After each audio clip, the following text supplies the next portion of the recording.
What is up, Bills Mafia, Built Buffalo fam? Welcome back to another episode of Triple Coverage here. We do not have Lance tonight. It is just Scott and I, although Lance does say hi, and he is here, as always, in spirit.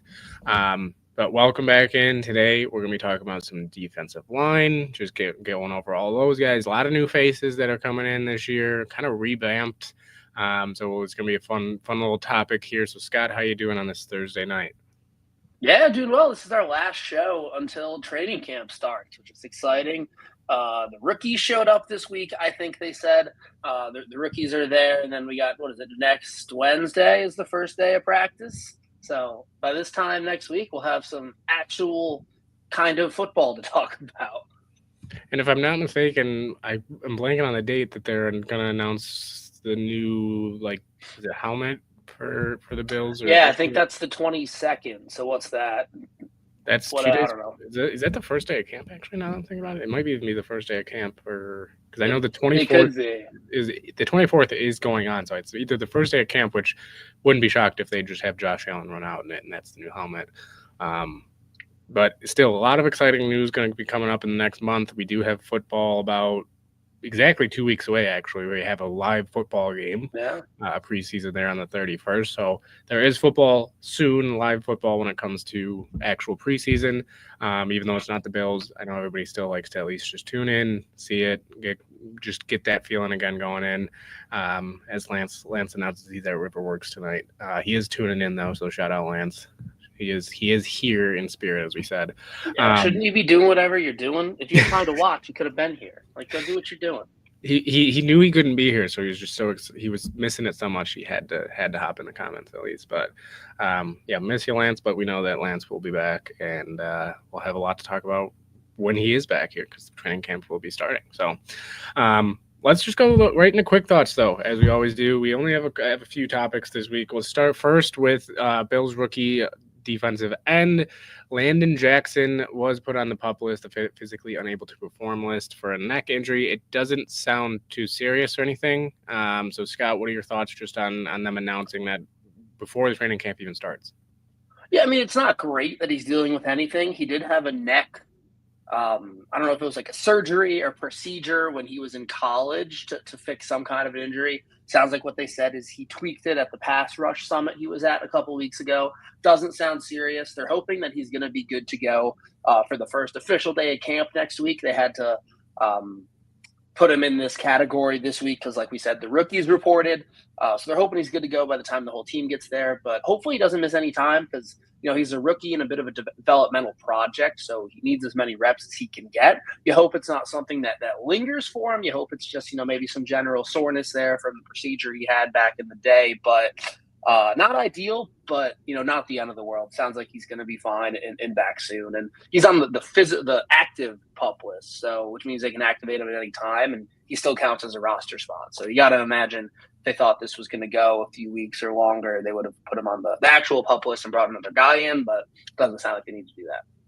Yeah, and it's also one of those things where, if it does, by the time camp and everybody's there, he's not officially ready to go, they'll probably ease him into it and let him kind of fully heal. You don't want to rush it back, especially with a rookie. I mean, at the end of the day, these guys have a lot to learn, and yes, he is a little bit of a developmental prospect, but he's still, the brand new playbooks. It's the NFL game is completely different. So a lot to learn. So even if he's not physically on the field and doing the drills, they still could have him on the sideline learning and just getting all the knowledge he can. So then when he is back on the field, he's all caught up, or at least more caught up than maybe some other rookies are mentally. So, yeah, it's not ideal, like you said, but not anything that I think we should be too worried about, especially just with something, these things happen during the offseason. And you see it with a couple players as well. I mean, even one of them just retired, actually. Mike Williams from the Chargers receiver just retired, but he obviously has a long history of injuries for him in his career. But, yeah, don't think it will be anything too crazy. Another rookie, though, for our second topic here, TJ Sanders, second-round pick, has not signed his contract yet. I believe you said we're up to 9 have signed now, so 23 out of the 32 have not signed. Second-round picks, that is. Yeah, second-round picks have not signed. it sounds mostly like first two, they got fully guaranteed contracts, which for some people might be a shock that it's not fully guaranteed for some of these second round picks and third round picks. So that's not a norm for a lot of second round picks in the past years. So this year, the first two do get fully guaranteed. So now everybody else is kind of holding out. You're slowly starting to see them kind of come out now. Now they're up to 9, like we said. So what do you kind of think with this? Do you think it will linger on with TJ Sanders, or what do you think when it comes to both the Bills aspect and the rest of the league with the second round picks? Yeah, basically the two got fully guaranteed money and ruined it for everybody else. Now everybody else wants it. Historically, second round picks have not gotten fully guaranteed. They get most of their money guaranteed, but not all of it. Versus full first round picks that do. So yeah, it'll get worked out before camp starts. I think. I don't think anybody wants this to go into it because it's not like they're having like a hard, serious contract to be like they're going to sign for what they're going to sign for. They're slotted, so the amount of money is already set. It's just a matter of how much is it guaranteed. So the Bills will come up from their number. TJ's camp will come down from their number. They'll meet somewhere that they're comfortable with. And you'll probably see a lot of second round picks signing in the next few days. I think 3 signed today. So it's kind of already starting to happen. But you don't want it to get into camp where he misses any time. Because, again, another rookie who may even be slated to start for the Bills this season at that one technique defensive tackle spot, or at least be heavily in the rotation. So don't want him to miss any time in camp, and I'm sure he doesn't want to either. It'll get worked out, just a matter of when and agreeing on the guarantee number that works for them. Yeah, especially with a guy like TJ Sanders, you don't want him missing time because he is a rookie that didn't start playing football till late in life compared to a lot of these guys. I mean, I believe it was either his junior or senior year that that was the first year he ever played football. And they did say, he picks it up early, he picks it up quickly, and the fact that he knows as much as he knows and not having played as long as a lot of these other guys is something that they definitely looked at. With, I know we alluded to it a few months ago, the Bills on their YouTube page had a whole thing about the draft, and that they touched on that about how, yeah, he was a guy that might still be catching up to some of these other guys in the NFL. So yeah, you don't really want him missing time just because of that as well.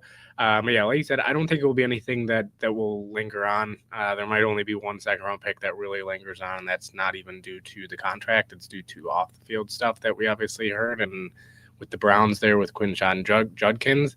But yeah, I don't think many rookies will have this linger on much into camp. If it does go into camp, it might be maybe the first few days, but then, Brandon Beane, Sean McDermott, they're going to want these guys on the field. And even if it means that they'll cave a little more than they want to cave when it comes to guaranteed money, at the end of the day, you drafted these guys in the second round thinking that they will play those 4 years out and they will earn every bit of that money in the second round for the second round pick. So yeah, I don't think it will end up being too much time that he misses if he does miss any actual training camp. Hopefully by Monday or Tuesday next week, he is fully signed and ready to go, but we will see.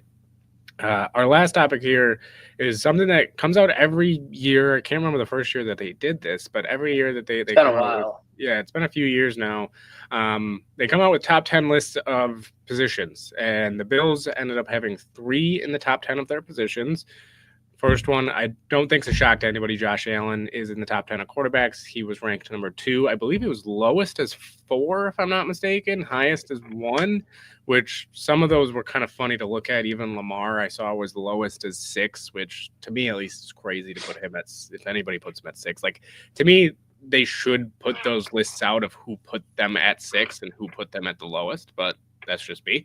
But Josh did get number 2. James Cook did get number 8 on the running backs, which I know is another heavily debated topic. Is he a top 10 running back? Is he not? And then DeAndre Hopkins came in at number 8 on the tackles list there. So 3 Bills.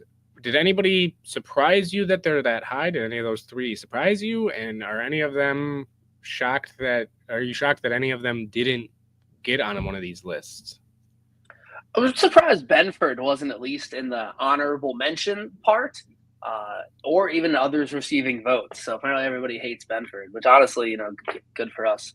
Maybe it gives any kind of a chip on his shoulder. But yeah, I was surprised Benford wasn't somewhere in the cornerback conversation. Taron Johnson's got votes at corner, which I thought was kind of funny because he is a corner, but like everybody else on the list is an outside guy. There's no other slot guys that are on there. So like good for him, but Yeah, I was surprised Christian Benford didn't get any love anywhere, especially after the season he had last year. It's like this is a fan list or a media list. This is a coaches, executives, and scouts list. So it's people who you would think have watched all of these guys. And even though he was a 6th-round pick out of Villanova, like they don't like the media may care about that, but the scouts and stuff shouldn't. So that was interesting to me. Josh being second behind Mahomes, I think that's fair. You know, you got to beat the man to be the man, and he hasn't beaten the man yet. So for me, it makes sense that he's there. And then good for James Cook, not surprising. Good for Dion. He's kind of been right on the bubble of this list for a while. Been in the honorable mentions, and to get him in the top 10 after the season he had last year, I think that's good for him. And like these lists mean absolutely nothing.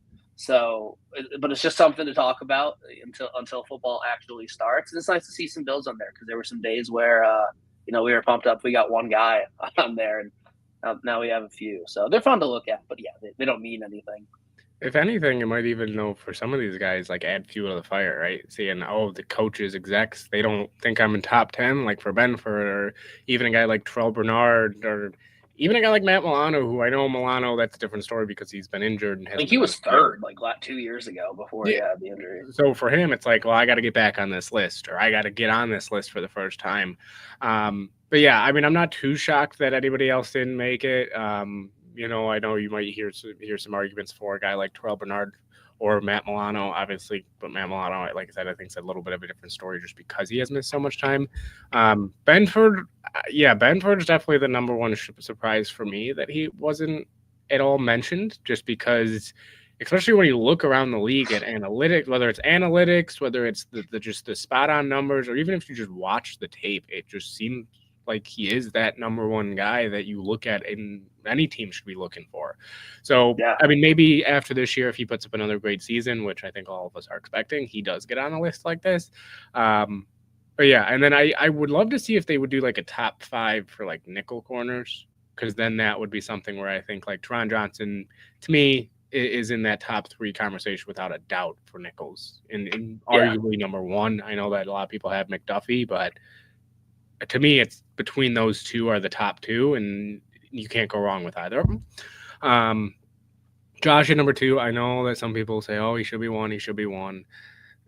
I get the talk about it and thinking it. Like, yeah, if I'm taking a quarterback right now, based off of the physical stature and what he's able to do on a football field, I think Josh Allen is number 1 in my eyes. But like you said, until somebody in the AFC can knock off Mahomes, no matter what his numbers are, he's going to be number 1. I mean, he had the greatest start to any career for a quarterback. He just made it back again. I know they got blown out, but still, they made it back. And until you beat them, you're not going to be above them. It was funny though, looking back, they did have last year's list, and I think Burrow was number 2 last year, if I'm not mistaken. And that was getting a lot of conversation about how, like, oh, how did anybody have him over the top 3 of Lamar, Josh, and Mahomes?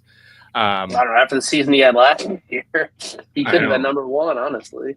I know. So, I mean, that was the other thing, is that those are the conversation it creates. I mean, we've talked about quarterbacks a while. Those are, to me, they're the top 4, like, without a doubt. I don't think anybody comes close to them. James Cook, like you said, good for him. I was a little shocked he did get 8, just because, again, it's been one season of major productivity. Or major production, where he got the 16 touchdowns, where, usually you don't see guys jump up into that top 10 until they have at least 2 seasons. 1,000 yards back-to-back years. That is true. But what was it, 2 touchdowns 2 years ago that he had total? Yeah, hardly any the year before. Yeah, Latavius Murray hawked them all. Yeah, let's say a shout out Latavius Murray. But yeah, good for James Cook. And then, Dion, I wouldn't have been shocked if he would have been left off. At least the top 10, I do think no matter what, he would have gotten honorable mention or some votes in general. But yeah, I mean, I think without Deion Dawkins, he's the leader of this offensive line. And without him, I think a lot of Bills fans would be very scared for Josh Allen's blindside. So we'll see, obviously, next year if anything changes. But yeah, I think for the most part, not too many shocking lists when it came to this. Shocking at the end of the day, most of these NFL execs know what they're talking about for the most part. Obviously, some teams don't, but yeah, they're always fun to look at the end of the day. When it comes to most of these players, they don't care. They don't care at all. Maybe, like you said, some of them might add it to the fuel to their fire, but for the most part, not many of them actually care. But yeah, so that's going to do it for the quick thoughts there. As always, though, if you could, as John, we love you, John. You always reminding us here. Do not forget to like, share. If you're on Facebook, share it. Twitter, retweet it, or sorry, quote whatever it is now on Twitter, re-exit. And then on YouTube, like it, hit the thumbs up. If you want, hit that bell so you get notifications anytime it's a live show, anytime it's just a regular video as well. That will alert you that there are videos coming up on Built in Buffalo's page. And then shout out to our sponsors as well. Monster Energy, as you see right below Scott and I, always at our tailgates, always providing just amazing support for us. And yeah, so go get yourself some Monster Energy. So shout out to our sponsor there. But we are here today to talk about the defensive line. We've talked about the offensive line, which I did miss last week, but we talked about pretty much something was better. Yeah. Yeah. Today we'll see how it goes. But yeah, we've talked about a bunch of positions as we have do kind of leading into training camp, but this one is one of my favorites, and I know Lance really would have loved to be here to talk about it. I know I see him in the comments still, but I know he would have absolutely. I thought don't do whatever you're doing, dude. He's switching back and forth between his Facebook and YouTube there. So you got to respect. Okay, that. Ray Allen. Yeah. But yeah, I know that you would have loved to talk about this one because this is a fun one. I mean, the defensive line is something, like you said, that it's kind of revamped this whole season or this whole off season. And Brandon Beane, I think, looked at this defensive line and said, one, we got to get younger, and two, we just need some different energy in here to kind of see what we can do. So if you want to take it off with the defensive line there, you can go ahead.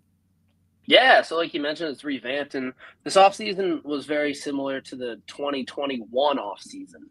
Similar way that the season ended, you lost to the Chiefs. You had them on the ropes, you just couldn't put them away. And in both of those games, Patrick Mahomes had all day to throw the ball. And then in the Super Bowl, it was the Bucs. I guess that was the year before, but it was the Bucs who just absolutely got after Pat Mahomes and made his day hell. And that was with their defensive line. And then the Eagles this past Super Bowl did the same thing. They didn't blitz one time, and Mahomes never had any time to throw the ball, and they got after him with their front four. So just like they did in 2021 with drafting Boogie Basham and Greg Rousseau, and then the next year bringing in Von Miller to try to do it, they did the same thing here with bringing in a lot of new faces. They drafted three defensive linemen in the three defensive linemen, the second, third, and fourth round, so all pretty premium picks. They brought in a few free agents, including Joey Bosa, which is a name everybody knows, to be that veteran pass rusher if he can stay healthy. So, Ben, what are your initial thoughts on all the moves? And I guess your initial thoughts on the D-line, because it is revamped. And after watching that Super Bowl, the key to winning the Super Bowl was through getting pressure on the quarterback, as you know most people know. But it seems like he went out this offseason and did that. Yeah, I mean, it was the talk. I know that everybody was talking about, oh, we need a corner, we need receiver, but it really was, at the end of the day, the defensive line was the position that they needed to look at and say, where do we want to go here? You had Von Miller last year. We kind of knew, okay, he was going to be a cap casualty. Daquan Jones took a step back. He still is here, but took a major step back from us last year. And then you had a lot of other guys that were just kind of there. You know, you had Quentin Jefferson, who late in the season was brought in. Do you want to bring him back? Like, you had Jordan Phillips get brought back again. And I think as much as everybody in Buffalo loves Jordan Phillips, they also know he is well past his prime. He is on the downturn of his career. He's almost probably at the end of his career, if anything. I think he is. Yeah, he's still unsigned. That can tell you enough there. So I really do like what they did. It's not one of those off seasons where you're going in and you're like, wow, like I have the utmost confidence in this group. But compared to last year, it is almost a complete 180 for me of how I feel going into this season. Not even just because of the guys that they brought in, but just because of the youth. And I talked about that a little bit right before we started, is that I believe the average age was like 32.8 on the defensive line last year, something crazy high. Might have even been a little higher than that. Now it's around 25, 26. Like, that is a major difference. You bring in some younger guys that can get some juice in there, get some more energy, and are just looking to make their mark on this league. And you also have guys that are coming back that you're hoping to kind of take that next step, Dwayne Carter, Javon Solomon. So just the overall outlook of this defensive line, I love what they did. I think they brought in guys that not only fit what the Bills want to do systematically, but even culturally, right? You have a guy like Joey Bosa who, at this point of his career, he could have got more money elsewhere. He probably could have got a longer-term deal as well. But he said, no, I want to come in. I want to still prove that I can be that closer guy, that I want to win. So you bring him in. You bring in Hoyt, who is another guy who just, again, from Canada, says basically like he feels like he's back at home, loves it here. And then you bring in other guys that like Landon Jackson, who, again, we talked about him a few weeks ago, just being a guy that just loves the game of football. Deion Walker, a guy that at one point was talked about to be a top 10 pick. You get him in the 4th round, so see what he can do. And then TJ Sanders, a guy who, as I mentioned a little bit earlier, is a guy that is still learning the game as he's going, but to be a 2nd-round pick for a guy that learned the game this late has to say something about his work ethic and just his ability to pick stuff up. So I'm really excited about just seeing these young guys get in there, seeing how they handle the rotation, who can stand out in camp, because I think this camp, that's the number one thing I'm looking at this camp, is who is going to get after it and who is going to be getting those first-team reps, those second-team reps, who they're going to be sprinkling in there, because it's going to be tough to see who kind of can fight for snaps once it gets to week 1. Yeah, there's a lot of guys coming. You feel that way going into camp every year, but this year feels like more so than past years. We're going to talk about it later, but there's 12 dudes that you think, okay, like if you're not thinking about, 53-man roster total, you're just going, well, yeah, he should make the team. He should make the team. There's 12 dudes on the D-line right now who, think they're making the team. They all do, but 12 who you think realistically will. And like you mentioned, Quentin Jefferson, Jordan Phillips, had to bring them midway through the season and the year before had to bring in Linval Joseph midway through the season because guys couldn't stay healthy and guys weren't producing. They don't want to be in that spot again this year. And they showed that by bringing in 3 free agents, drafting 3 guys, and then bringing back the guys that they did. So as far as returners, yeah, Greg Rousseau coming back, got a bag this offseason, hoping that motivates him. He shows flashes as a pass rusher, great against the run. Hopefully he can step up. Ed Oliver, obviously, what he's going to be when he's on. He's one of the best 3 techniques in football, and hopefully TJ Sanders, being that 1 technique next to him, can kind of help him play at his best. Because Ed does his best when he has a 1 technique who eats blocks. DaQuan Jones, you mentioned. Sullivan, you mentioned. Dwayne Carter, you mentioned. Guys we need to see more from. DaQuan Jones could be one of those guys who gets cut this offseason just because, like I mentioned, there's 12 dudes who think they're making the team, and there's not 12 roster spots to the defensive line. And then AJ Epinesa, re-signed him last offseason. I think he had a disappointing year last year. You take out the games against the Jets, I think he had 1 or 2 sacks.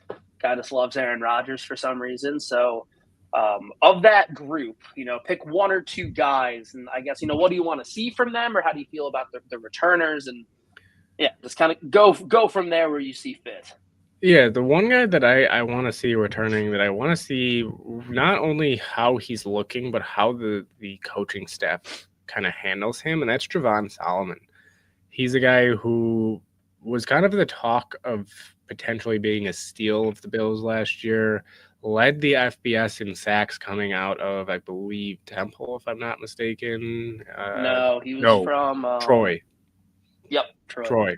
I knew it was a team that started with T, but yeah, he led the FBS, which obviously Troy, not the biggest schools. You're not playing LSU, you're not playing Bama, you're not playing Georgia, but still a guy who was a little bit undersized. I know even last year in training camp, Von Miller had a lot to say about him, about how just he has great hands and he's a guy that could be a force in this league. So I'm excited to see him and see if he can take that extra step, even in limited snaps, which I believe he only played about 20 snaps the entire season. He, I believe, got a sack. He looked like he was being able to get around 2. Yeah, you would want at least 1. I know that, but it was one of those things where he looked like he was giving quality snaps and he was playing well in those limited times he was playing.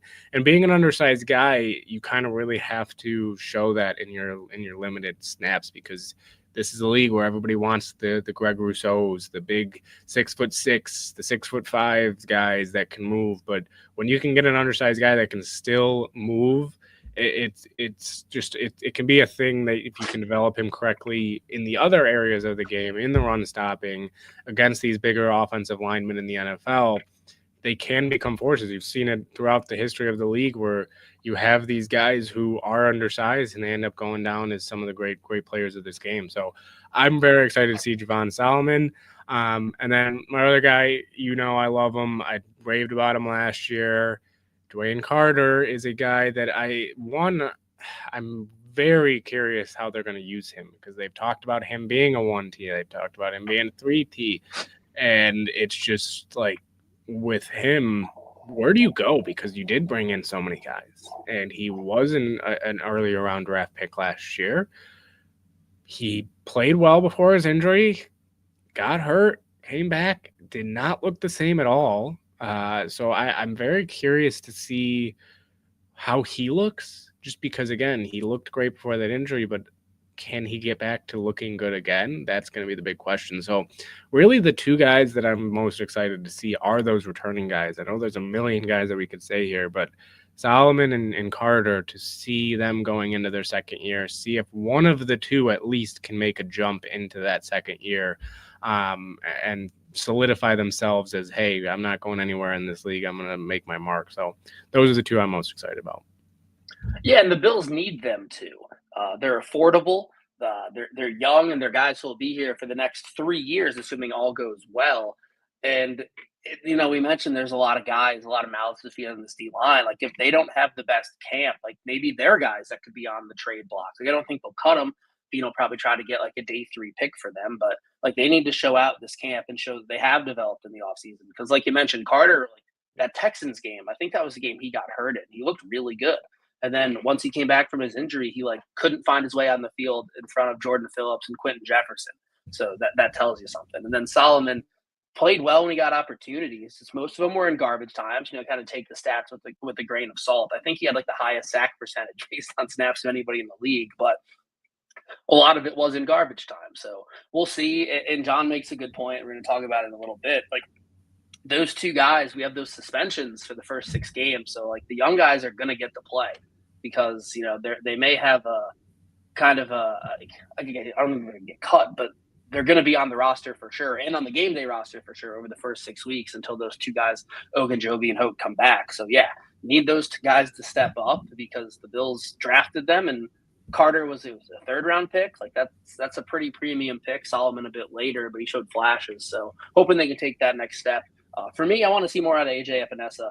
He's the guy who also could potentially be on the, I don't think they'll cut him based on guaranteed money, but maybe they can trade him for a late pick if he doesn't have a good camp, if he hasn't beat out Solomon or Landon Jackson's looking better than him, because he'll show flashes. He's just inconsistent.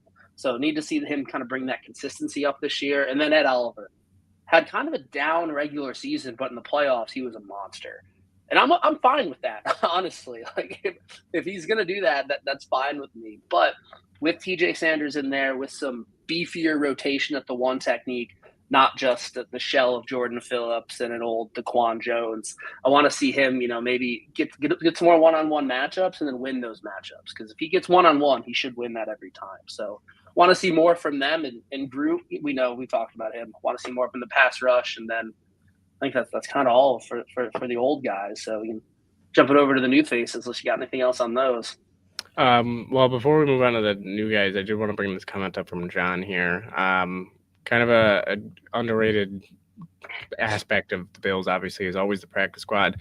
Hayden Harris is a guy who, out of Montana, he did previously play at UCLA. 6'5", 255 in this past year at Montana, had 9.5 sacks. Again, not a school that's a massive school. I'm just going to keep it simple. They're an FCS powerhouse, though. They're really good. I'm going to keep it simple for you, John. Yeah, I think he easily could make the practice squad. It will just depend, again, on what they want to do with some of these other guys. And if they keep 10, 11 guys on the defensive line, are they going to want to keep another guy on the practice squad over another position that they might say, oh, we're going to be a little more thin at, but we'll keep him on the practice squad in case somebody gets hurt?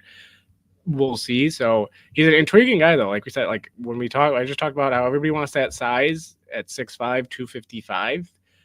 He had 17 tackles for loss last year in general. So like could he be a guy that they stash on the practice squad this year, and in 2 or 3 years, bring him up and say, oh, we developed him? Yeah, definitely could be.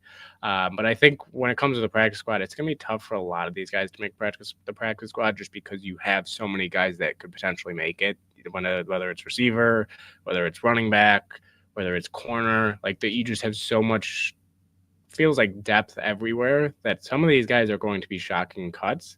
And then on top of it, like, is anybody then going to want to look at Hayden Harris and say, oh, we'll bring him on the actual team, whether it's like a team like Carolina or whatever.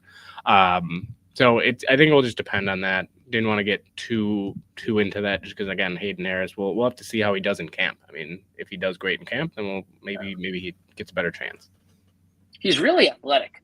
Like, he tested really well, and with the suspensions, like, maybe he gets a practice squad spot for the first 6 weeks to kind of show what he can do, because guys who probably would have been on the practice squad will be on the active roster. And yeah, I don't think anybody else is going to bring him in and put him on their roster. He's also, like, he's a developmental project, but he is going to be 25 this season, little on the older side. So, like, he's probably about as developed as he's going to get physically. But he's a really good athlete. So who knows? Maybe you get him in a spot he can stick on, but maybe he makes the practice squad. But I don't think he's fighting for a roster spot by any means. So for the other guys we mentioned, they drafted 3 of them. They brought in TJ Sanders in the 2nd round, Landon Jackson in the 3rd, and Deontay Walker in the 4th out of Kentucky, Maxwell Harrison, and Ray Davis's college teammate. Brought in Joey Bosa, a 1-year kind of prove it to himself and maybe the rest of the league deal, that he can stay healthy and be that guy that he was, and hopefully win a Super Bowl along the way. Michael Hope and Larry Ogunjobi, like we mentioned, free agent signings, both got popped for steroids or PED suspensions, which we'll talk about what that means in a little bit, but they're definitely making the team. Hope was, I think, a 3-year deal. Guy used to be a defensive tackle, nose tackles, kind of moved more to the outside. Ogunjobi, just a straight-up nose tackle, one technique, whose best football is probably behind him, but maybe he has one last go in him. Joey Bosa, you hope he can stay healthy, and then the new guys, you hope they show some flashes. So are you excited about this new group? It definitely feels like there's new juice with these 6 guys. So what are your feelings on them? Yeah, even with the 2 suspensions to Hoyt and Ogunjobi, I mean, it's still one of those things where even the new faces you're still excited for. I mean, we talked about the draft and how they really looked at it and said, yeah, we need to bring in new faces with this defensive line, and they did it in the rounds 2 through 4. I mean, a lot of people were shocked, saying, well, why don't you grab a receiver? Why didn't you grab a second corner or whatever in those first 4 rounds? But I like it. I mean, yeah, some of these guys still have question marks. Deontay Walker, as much as I said, oh yeah, he was talked about to be a top 10 pick, he still has his question marks of, can he work on staying lower and not standing? I mean, 6'7". It's tough for some of these guys, like a guy 6'7", to consistently stay low and can continue to drive with the legs instead of standing up and trying to push over. Like, it's not going to work in the NFL. It's just how it is. You're not in college anymore. You're not going up against guys that are never going to play the game of football after they're done in college. So when you get to the NFL, can they teach him, coming off that back injury, will he still even be the same? Back injuries are sometimes can linger. So he's a guy that, yeah, I'm excited to see him. And I'm also excited because he's not your typical 6'7" defensive tackle. He's not a guy that, yeah, for sure, he's a one tech, right? He's not for sure going to be a guy that you just say eat double teams, because in college, he was able to get after the quarterback, and he even sometimes had him lined up outside, even though he wasn't exactly a super fast guy. But like John just mentioned here, he's 21 years old. That is for in the NFL unbelievable to bring in a 21-year-old that has the potential, I think, that you could see with a guy like Deontay Walker. So he's one that I'm for sure excited about. And yeah, I mean, Joey Bosa, man, hopefully he can stay healthy, as long as he's healthy for the playoffs. And for me, that's all I really am looking at. It's if he can stay healthy in the playoffs. And it's kind of how I felt with Von Miller, of like, just stay healthy for the playoffs and make a difference then on third down in the playoffs, and we'll be good. That's all I'll care about. So we'll see how they all pan out. But yeah, low risk, high reward for the Joey Bosa there. And we'll see if he can prove to the NFL that he is still Joey Bosa. Yeah, he already had a calf thing in minicamp. Supposed to be good to go for camp. I guess we'll find out next week. Hopefully he got his injury out of the way. Wouldn't that be great? But yeah, if he can be a quote 8 to 10 sack guy and if 3 or 4 of them come in the playoffs, I think that the Bills take that every day of the week and twice on Sunday. Like that would be awesome. The juice is still there. It's just a matter of keeping them healthy and on the field. And it's yeah, like you said, it's a low risk, high reward signing. We're not getting 2020 Joey Bosa, but 2025 Joey Bosa is a little bit younger than Von Miller when they brought him in. So hopefully he still has some left. I'm excited for Michael Hoyt when he is healthy and can play. Like that guy is just a bull in a china shop. He's strong. He runs through, like he just kind of blows up the offensive line. He's not going to have tons of finesse moves.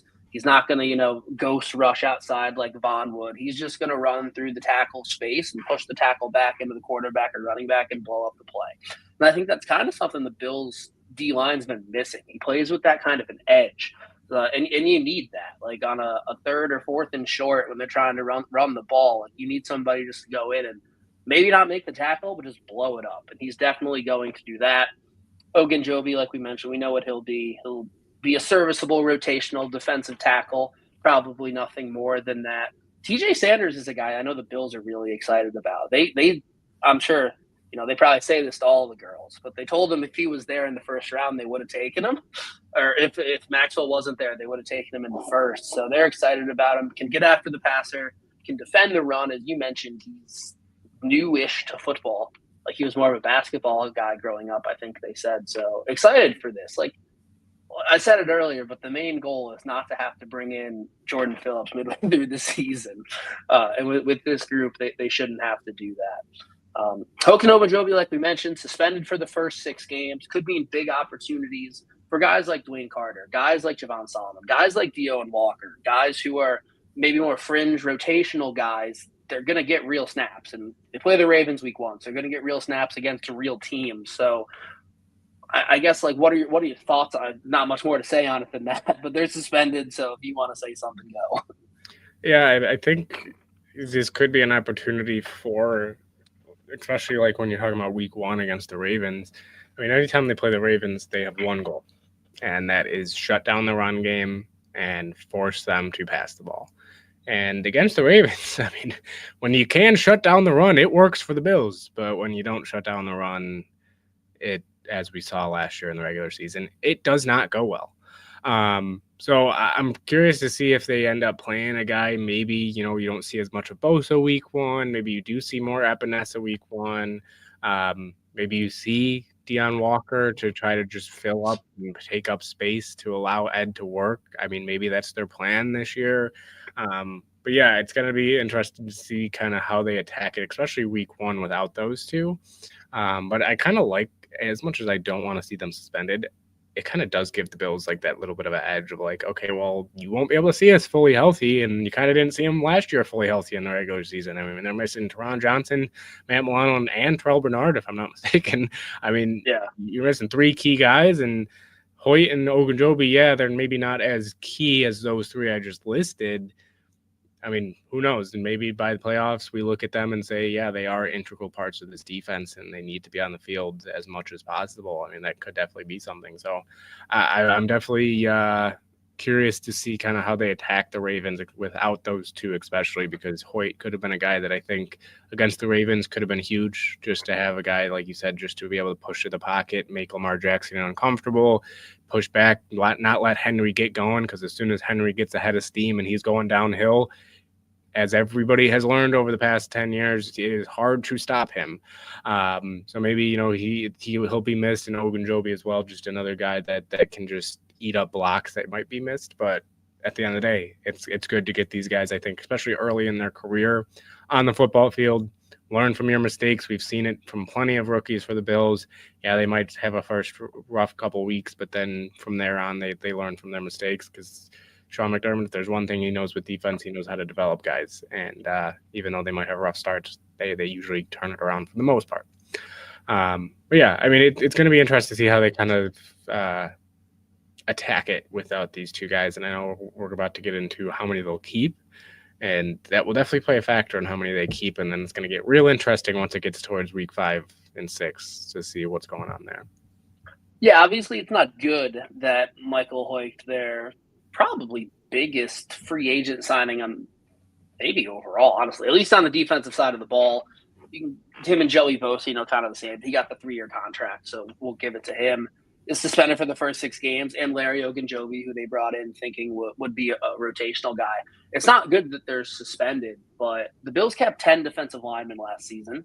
I don't think they'll keep many more than that. Like, maybe they'll get it up to 11 if there's a guy that they absolutely don't think will make it to the practice squad, or it's people just play too well in camp. And we've left out some guys. So we talked about 12 guys who all, if you're going down the list, you're not thinking about a total of 53. All 12 guys that we talked about, it's is he making the team? All 12 of them you would probably say yes to.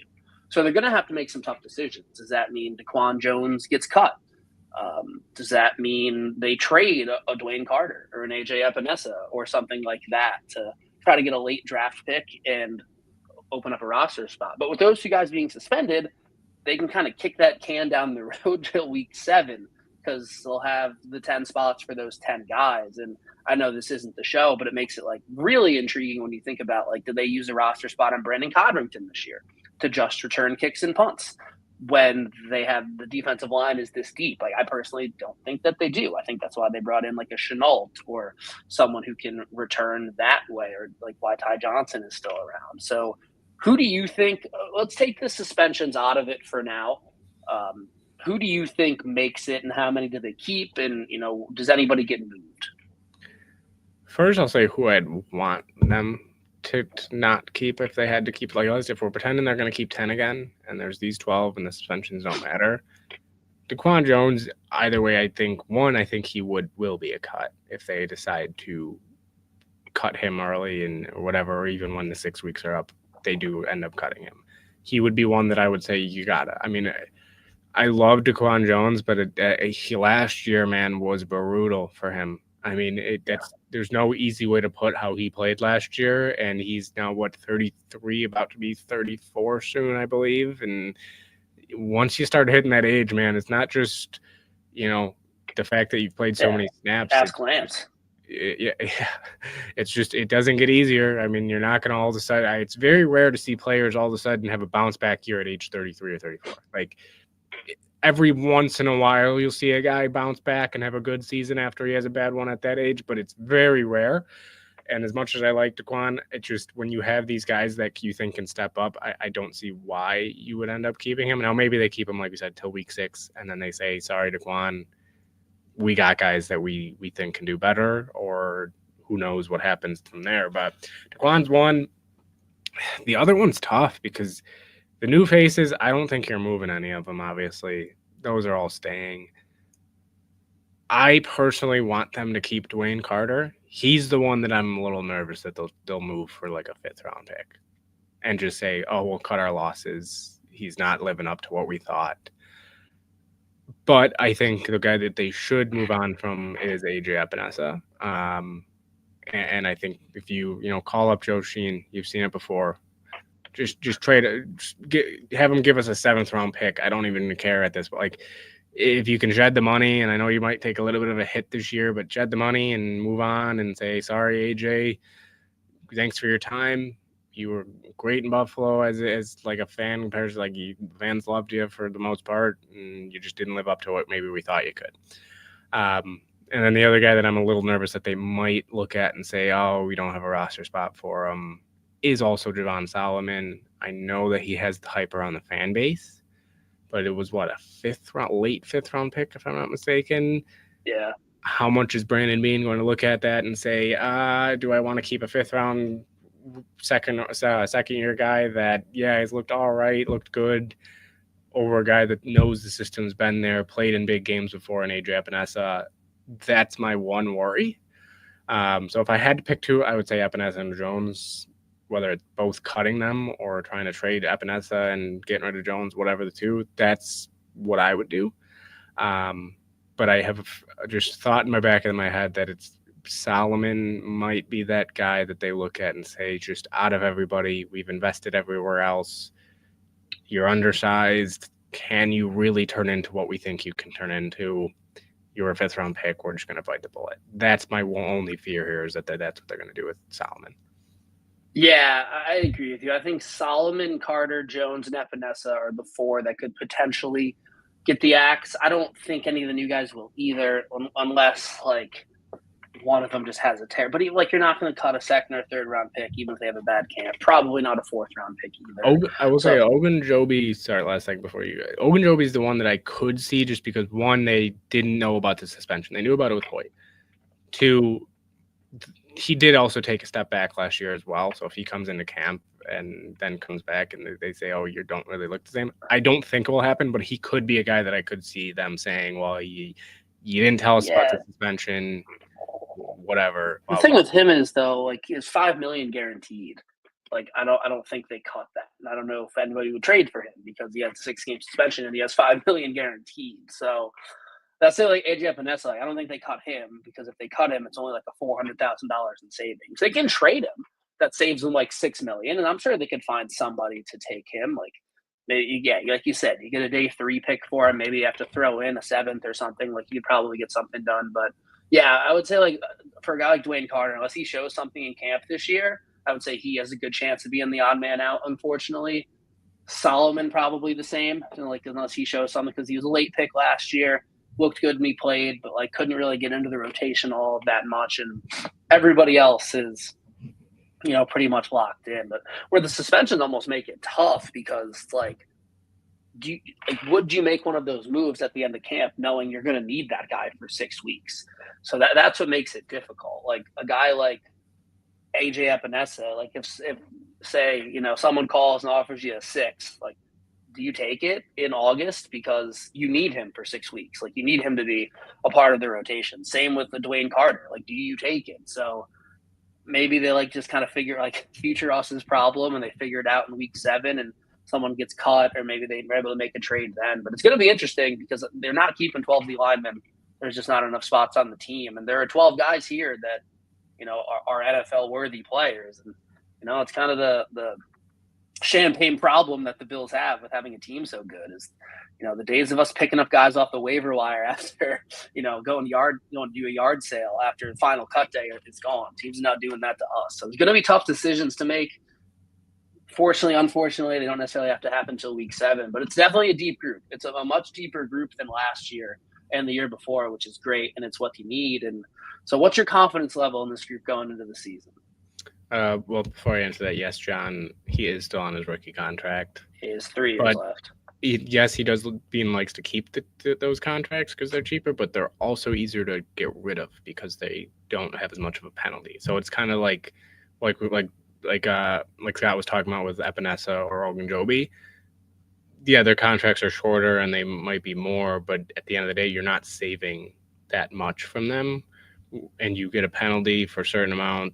Where Solomon, you're getting what, maybe $100,000 penalty against it for cutting him, like, if anything. Probably a little more than that, but yeah, not much. It's a slap on the wrist for the Bills at that point. So that's the part that makes it tough, is like, where do you look at with these contracts and what do you want to eat? What don't you want to eat when it comes to penalties and money? So, but we'll see what they do. My confidence level though in the group, this one's tough because it's not. I kind of feel like it's the same way I do with the receivers group. Like, I'm confident, but I'm not over the top confident. And if something goes wrong or somebody goes down, I could see, like, if Groot goes down, just like, or if Ed goes down, like, who's going to step up? Who's going to be that guy? Can we rely on Joey Bosa to be that guy? Can you rely on one of the rookies to step up and be that guy? So I'm at like a low 7 with this group, just because I think there's a lot of question marks. But I think, like, by the end of the year, I could be up in that high 8 range, because I think if everything hits, or if even majority of these guys end up working out and they show what we think they can be, I think this could be one of the top 12 groups, defensive lines in the league, even maybe top 10 in the league, if people take that step. If Ed can be consistent, if Groot can take that extra step to be that 12 to 14 sack guy, if Bosa can stay healthy. But that's a lot of ifs from a lot of guys. So right now I'm at like a low 7 with it, like a 7.2 when it comes to my confidence in this group. Yeah, I'd put myself right in there too. Maybe even a little higher, like a 7.5, 7.6, because it's a solid group of players. But like you said, you are relying on young guys to step up, and they don't need Joey Bosa to be Joey Bosa to be a good defensive line, but it sure would help a lot. And even like Groot, they want Greg Rousseau to take a step forward. They want Ed Oliver to get back to where he was. If AJ Epinesa or DaQuan Jones can get back to what they looked like a couple years ago, like that would be great. So it's I would say it's a really high ceiling. I don't say it's a low floor, but it's like a middle of the ground floor. Like if they all just play like okay and nobody takes a step forward, they all just kind of go like they play like status quo, then they'll be fine. But I don't know if that's getting it done like they want it to. But this group definitely has the potential to be, like you said, one of the top D lines in the league if they stay healthy and guys take the steps they think and they gel together, and they're going to be able to rotate a lot of guys because it's a lot deeper position. So yeah, I'm like somewhere in the mid sevens confidence wise. But again, like if they all just kind of, go out and have a fine season, then they'll be a mediocre group. But if they go out and everybody takes a step forward, they have a chance to be really special. So it'll be fun to see. I'm excited for the season. Obviously, we got camp starting on Wednesday, which will be cool. So yeah, it's excited. We'll actually have some guys running around on grass and shorts to talk about next week. I would say it's with this group especially. It's much better to be at that mid 7, low 7 range of confidence than last year, where probably was at like a 5, maybe 5. Like, yeah, the last year, just the difference. That's the one thing that's the major difference for me is I'm don't have the most confidence in this group, but just compared to last year, man, it's night and day. It is one complete 180 for how I feel going into the season with this group, and I think a lot of fans feel that way. But yeah, it's going to be awesome to kind of see them running around there next week. And I know some people. I think Lance is going. Unfortunately, I was going to be going with him, but I am no longer able to go. But yeah, it's going to be fun to kind of just see these guys, and also going to be able to see a new helmet to talk about potentially. Looks like they're going to announce that next week as well. So going to be a lot to talk about. Lance should be back next week, barring something happening. But yeah, so Lance should be back next week. Again, we do want to shout out our sponsor, Monster Energy, as well. We always catch us over at the Big Tree Inn, being able to hand out some Monster there, and just always at every tailgate. So hope to see you guys again this year, which before we know it, we'll be out there. But yeah, appreciate all you guys in the comments as well. As always, it was a great show. We are getting closer though, everybody. I know that sometimes this off-season talk can kind of get repetitive and not the most fun, but we will soon enough have some live things to talk about, some development things to talk about, some updates week by week when it comes to this team to talk about. So it's going to be fun. So Scott, you got any last words before we hop off here? Yeah, you got in the USO or the USO. You got in the Open this weekend. Yeah. Yes, and we got the Open, and who do you got? Unfortunately, we also got some Sabres news probably coming up the next few weeks with Alex Tuch hopefully signing. So we'll see about that. And the Red Sox, go Red Sox! They're on a heater. That's who you got. You just gonna dodge around it? Oh, for that? Oh, I have no idea, man. I will say I watch golf, but I'm not that heavy into golf where I have. You're wearing a Guinness hat. It's the British Open. I'm always loving Rory, but I wouldn't be shocked if you all of a sudden were like Rory's not playing in it for some odd reason. But like Rory's always a guy that I love. I know he's not exactly the same anymore, but I love Spieth as well. So Spieth, we'll see. So Rory is playing in the British Open at his home course, just so you know. I was gonna guess, but I know that it was a few weeks ago he didn't play in one, and everybody was like, "Oh, why isn't he playing?" It wasn't a major. I don't know, man. Like I said, I watch golf, but I'm not that into golf. All right, but either way, it'll be fun to watch. Either way, even if you're like me, where it's you're not super knowing everything, but yeah. And like I said, my Red Sox in baseball, at least, starting back up after the break. They're on a heater. Objects in the mirror are closer than they appear, Scott, when it comes to the Yankees over there. Yankees are in first place. Find a Blue Jays fan. No, they're not. Blue Jays are in first. That's what I just said. Oh, Yeah, but they're coming in. Speaker, They're coming up on the Yankees as well. They're game back from the Yankees, if I'm not mistaken. But yeah, we'll see. Obviously, baseball's got a lot of games left, a lot to go. But football soon, and live football soon. So as always, appreciate you guys watching, and we'll see you guys next Thursday at 7.